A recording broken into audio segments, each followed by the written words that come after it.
Banking info for everyone YouTube চ্যানেলের তরফ থেকে আপনাকে ধন্যবাদ। ইন্ডিয়ান ব্যাংকের যে সকল কাস্টমারদের ব্যাংক অ্যাকাউন্টে আধার লিঙ্ক নেই তাদের টাকা কিভাবে জমা করবেন।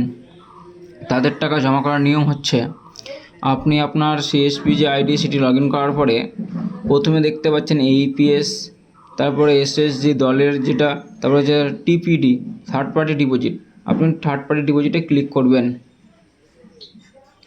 থার্ড পার্টি ডিপোজিটে ক্লিক করার পরে আপনার এখানে কিন্তু অ্যাকাউন্ট নাম্বার চাইছে। আপনি কাস্টমারের যে ব্যাংক অ্যাকাউন্ট নাম্বার সেই অ্যাকাউন্ট নাম্বারে এখানে দিবেন, কিন্তু মনে রাখবেন অ্যাকাউন্ট নাম্বারটি দেওয়ার আগে আপনাকে 6টা জিরো বসিয়ে নিতে হবে। 6টা জিরো বসানো হয়ে গেলে তারপরে আপনি কাস্টমারের অ্যাকাউন্ট নাম্বার বসাবেন।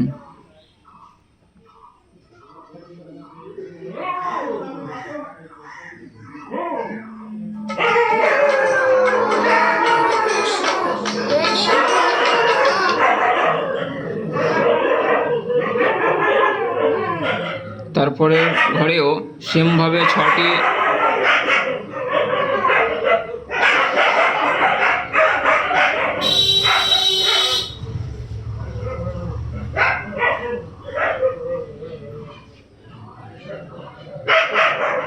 নাম্বার বসানো হয়ে গেলে অ্যামাউন্টের জায়গাতে অ্যামাউন্ট দেবেন। তারপরে অ্যামাউন্টের জায়গাতে আপনি যত টাকা ডিপোজিট হবে সেই অ্যামাউন্টটা বসিয়ে দেবেন। কাস্টমার ডিপোজিটার নেম, কাস্টমার যে টাকাটা জমা করছে তার নাম দিয়ে দিবেন এবং কাস্টমার নিজে হলে সেলফ করে দিবেন। করার পরে নিচে আসবেন, টিক মার্কে আই এগ্রিতে ক্লিক করবেন, প্রসিডে ক্লিক করবেন। এবার দেখেন এখানে কি বলছে, এন্টার বেনিফিশিয়ারি অ্যাকাউন্ট নাম্বার, হয়তো কোনো একটা নাম্বার মিস্টেক হয়েছে, ওটাকে কিন্তু ঠিক করে নেবেন।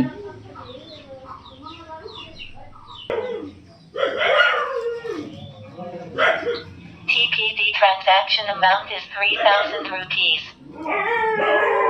Please wait, কিছুক্ষণ অপেক্ষা করবেন। Account number is .8961. আপনি কি শিওর টাকাটা জমা করাতে? ওটা তখন ওকে করে দেবেন। ওকে করার পর নিচের দিকে দেখতে পাচ্ছেন সহদেব মণ্ডল, কাস্টমারের নামটা কিন্তু মিলিয়ে নেবেন। এই যে কাস্টমারের নাম কিন্তু এখানে পাসবুকে সহদেব মণ্ডল, এখানেও কিন্তু সহদেব মণ্ডল কিন্তু আমি পেয়ে গেছি। তাই আবার প্রসিড ক্লিক করব। দেখতেই পাচ্ছেন টাকাটা কিন্তু জমা হয়ে গেল। এইভাবে করে কিন্তু আপনি কাস্টমার ছাড়া কিংবা যাদের আধার লিঙ্ক নেই তাদের টাকা ডিপোজিট করতে পারবেন। ধন্যবাদ।